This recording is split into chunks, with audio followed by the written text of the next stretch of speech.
it's Angie with News OK. And Cheryl. Cheryl is our Passion for food columnist for the Oklahoman. Now, she has been creating a wonderful Made in Oklahoma series with foods with Made in Oklahoma producers. It's wonderful, all Oklahoma ingredients.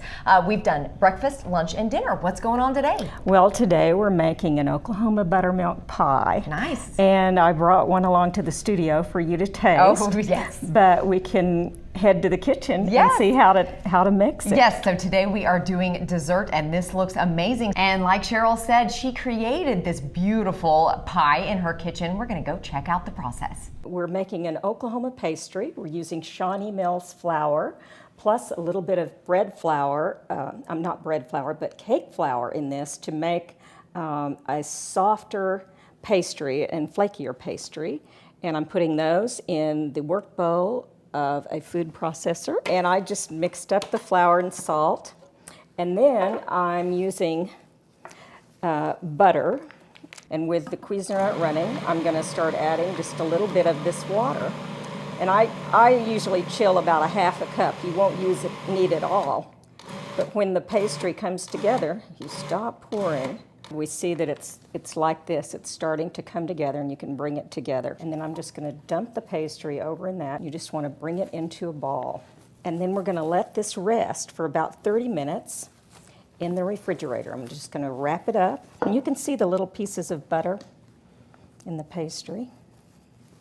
And those are going to make nice little flaky pockets when it bakes. It's important to roll in every direction. Now, at any time, if you feel it's getting too soft and it's trying to stick to the rolling pin, you can just fold up that pastry and put it right back in the refrigerator. Bring the pie dish over and lay this on there. Then I can use scissors to trim it after I get it in place. And I just turn that under, so I'm kind of rolling the outside edge underneath. And then I just do this with your fingertip and the forefingers like so. When we finish with this little egg wash on the crust, we'll come back, we'll put the pie in the freezer to freeze while we make the filling. You want to do this work as quickly as possible while the crust is nice and cold, because that way it holds up. We're going to make the filling for the pie. And I like to start by combining my flour and sugar together.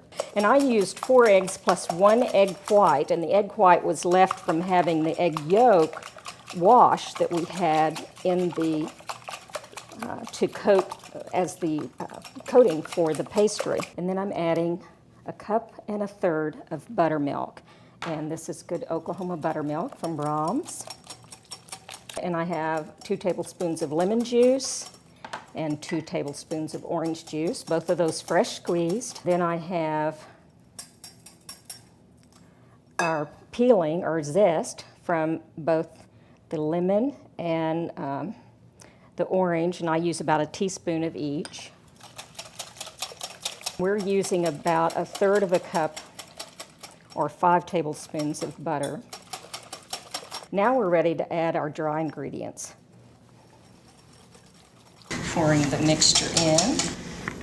I just like to sprinkle the nutmeg on the top, just a little bit to accent the buttermilk custard when it's done, and then into the oven. Now we started out at 425 for 15 minutes, and then we'll lower the temperature to 350 for the remainder of the cooking time, which is about 35 to 40 minutes. Wow, that looks like an amazing process. A lot goes into making this pie. Well, it does if you want to have just the flakiest crust possible and have it turn out nice and golden coming out of the oven, and the custard just perfectly done. Exactly. You just pay attention to a few of those little steps. Exactly. So for this recipe, you can check out the Oklahoman in the Life section under the Passion for food column by Cheryl Jones and on newsok.com. Thank you so much. Thank you, Angie.